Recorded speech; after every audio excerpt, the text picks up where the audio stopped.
ass bitch.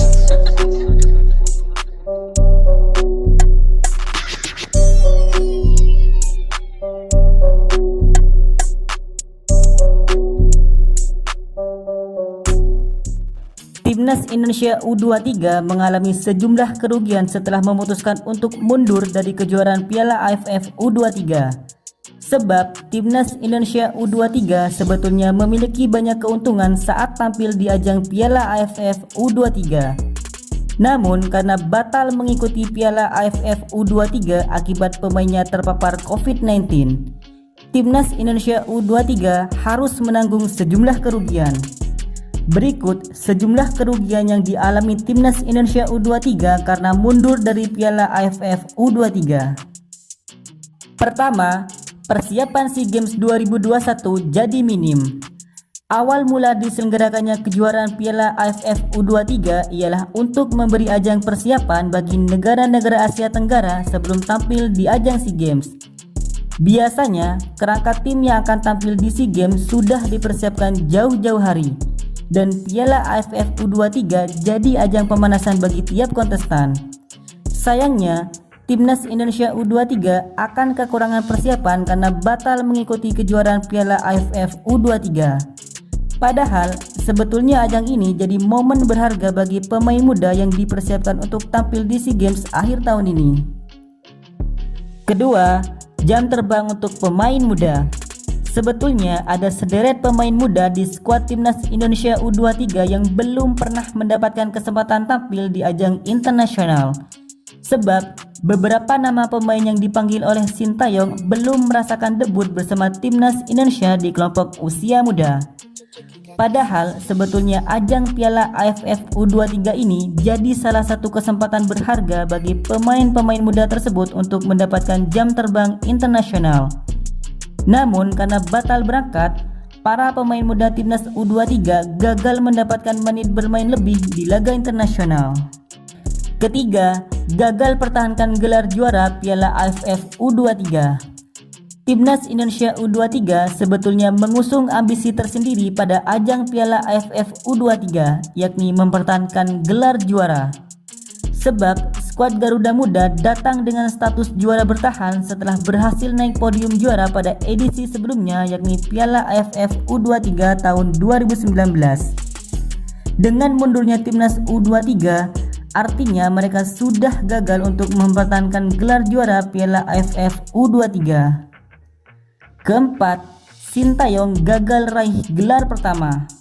Sebetulnya Sintayong memiliki kesempatan besar untuk meraih gelar juara pertamanya bersama Timnas Indonesia U23. Sebab Timnas Indonesia U23 jadi salah satu tim favorit yang disebut-sebut bakal meraih gelar juara Piala AFF U23. Namun karena akhirnya memilih mundur dari turnamen ini, Sintayong harus gagal meraih gelar juara pertamanya semenjak melatih Timnas Indonesia. Selain mendapatkan sejumlah kerugian dari mundurnya Timnas Indonesia dari ajang Piala AFF U23, nyatanya Timnas Indonesia juga memperoleh sejumlah keuntungan. Berikut sejumlah keuntungan yang diperoleh Timnas Indonesia U23 setelah mundur dari Piala AFF U23. Pertama, pemain fokus bersama klub di Liga 1. Penyelenggaraan kompetisi domestik yakni Liga 1 musim 2021-2022 menjadi salah satu aspek penting untuk melahirkan pemain timnas yang berkualitas. Oleh karena itu, pemain-pemain muda yang batal tampil di Piala AFF U23 bisa kembali ke klubnya masing-masing untuk menyelesaikan gelaran Liga 1.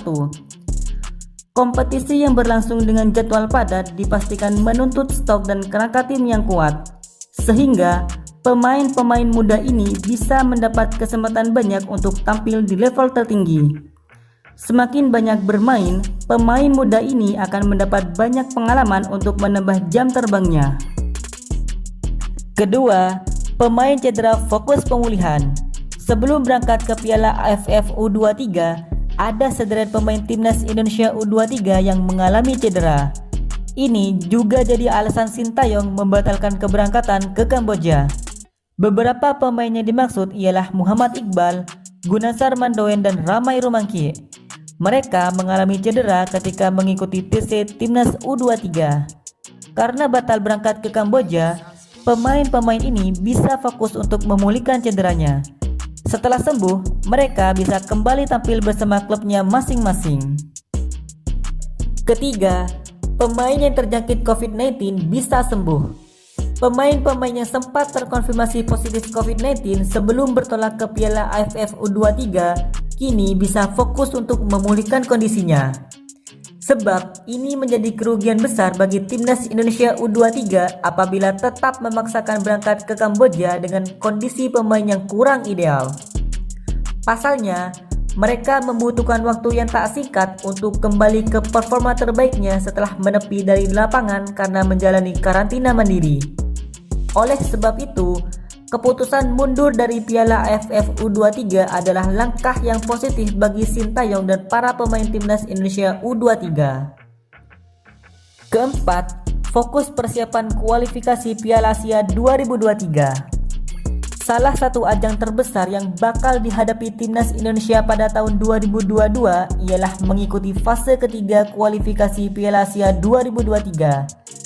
Mundurnya Timnas Indonesia U23 pada Piala AFF U23 bisa menjadi keuntungan tersendiri karena Sintayong bisa fokus untuk mempersiapkan timnya di kualifikasi Piala Asia 2023. Bagaimanapun juga, Piala Asia 2023 memiliki level yang jauh lebih tinggi ketimbang turnamen regional usia muda seperti Piala AFF U23.